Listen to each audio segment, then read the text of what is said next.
Hello, everyone. I have a special treat for you today. Today, I am in the dressing room with the wonderful, the awe-inspiring, Oh, the please. Kenneth Overton, Hey, y'all. our porgy here at the Royal Danish Opera. And I'm just going to ask him a few questions. He has been so pleasant and allowed me to just have this time with him to just kind of share with you guys a little insight into his life and some of the ideals that motivate him. So, Yay. number one, I just wanted to ask you, when was your aha moment? When did you decide that this is what you want to do with the rest of your life? Tell me about it. That moment found me because I wasn't looking for it. Okay. I grew up in inner city Philadelphia, and Mm-hmm. opera was not played in my household. Yeah. It was not on the radio in my neighborhood, and it was just a foreign thing. It was about the fat person with the horns on the head screaming in a language I didn't understand. But I went to a performing arts high school, so I was exposed to all kinds of music. And my music teacher, at 15 years old, took me to a recital to see Jesse Norman. Yes. And Look I her did. up if you don't know who it is. Jesse Norman. Jesse Norman. She has a book coming out too. She came to give a recital, and she donated free tickets to our high school choir. Oh, wow. And my choir teacher said everybody has to go; it's mandatory. And Kenneth, you're going, and you're going to sit next to me. Okay. And so I went to this recital with my arms folded, full on attitude, because I didn't want to be there. I did not want to be there. One, because the recital was on Thursday night at 8 o'clock, and that was the new episode of The Cosby Show that night, back in the Yes. back in the late 80s. And but when she came out onto the stage, the entire audience erupted in this tumultuous applause. Wow. And still, I was sort of closed because I was like, she hasn't done anything. Why is everybody going nuts? But I was taken by A, the color of her skin, because she looked like me. And two, she had this regal presence that sort of made her float across the stage. And the audience just ate it up. Yeah. And so I said to my music teacher, why is everybody going crazy already? She hasn't sung. And so he said, just hold on. Just wait. Just hold wait. on. And 2 hours later, I was in tears. Wow. And from that second, I started going to the library and checking out albums. Wow. Albums and cassette tapes. Okay. This is before CD, iPod, all the albums and cassette tapes of everything I could get my hands on that was opera. And it was around the time when she was really, really big, and Kathleen Battle was really, really big. Yeah. And so I had something to match a face to that looked like me. And so that was the moment. At 15 and a half years old, it sort of found me. Wow, that's amazing. So we know you're here doing the role of Porgy, Porgy and Bess, and amazingly so, if I may say so myself. But tell us about some of the other roles that you enjoy, and what is your dream role? Wow, that's a great question.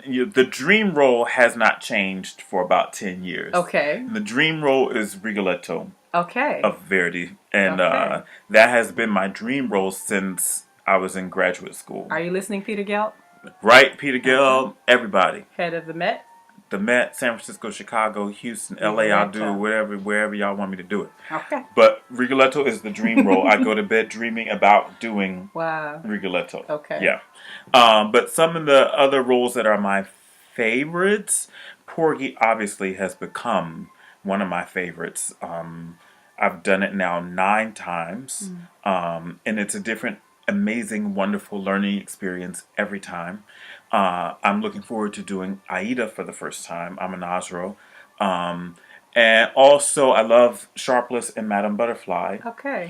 But I also like comedy. So Leporello and John Giovanni, Papageno and the Magic Flute are also things that I love to do. Awesome. But Bel Canto is probably my favorite period of music. Okay. Just the beautifully exposed singing where you let the voice make all the magic. Oh, wow. That's wonderful. And so you spoke a little bit about your first experience being, young in high school and being exposed, kicking and screaming, but still being exposed to opera at an early age. What would you say is the artist's responsibility to this next generation, and what can we do as artists, not just for young people, but for the community and humanity as a whole. It always baffles me that arts struggle so much when whenever there's turmoil or unrest, that's what people turn to. They turn to the arts. They Yeah. turn to going to a movie. They go to a concert. They listen to music. They go to a play. And so I think keeping the art of art alive is necessary for the heartbeat of the universe. Music is it's universal.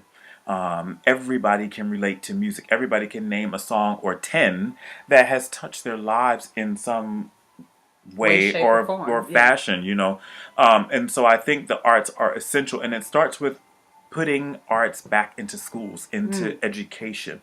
Because if kids don't know, then it will become foreign to them. Right. And then when it's time for them to become our next wave of subscribers and people who sit in the seats, they're less inclined to do so because it's something they've not been exposed to. Right. Speaking of schools, tell us a little bit about what's going to be happening Well, tomorrow. tomorrow, I like to practice what I preach. So Okay. I'm bringing a bunch of the cast members from Porgy and Bess to a high school here in Denmark, where 60 of the music students came to see Porgy and Bess a couple of weeks ago, and they were so taken by it. And the music teacher lives in my apartment building here in Denmark, and he graciously asked me to bring people to the school to talk to the children because they had questions about what they saw, questions about what they heard, and about our lives and about our lives as African Americans and African Americans in the arts and about being an opera singer. And so I like to dispel all these preconceived ideas and notions that opera singers are stuffy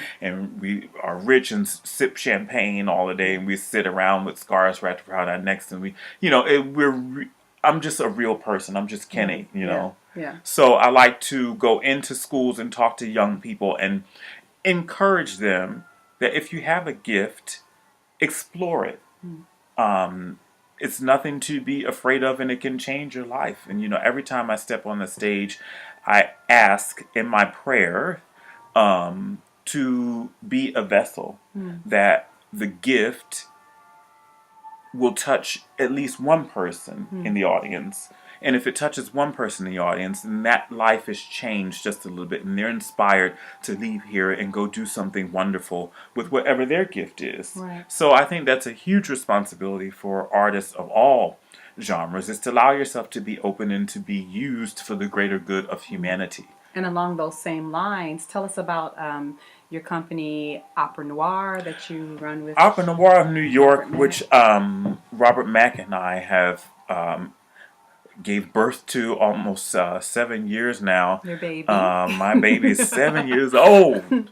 But it is a company that is dedicated to the advancement of African Americans in classical music. Everywhere I go, and people ask me what I do, and I say, "Oh, I'm an opera singer," and they, "Really? Are there really black opera singers?" There are thousands of us, and thousands of great ones.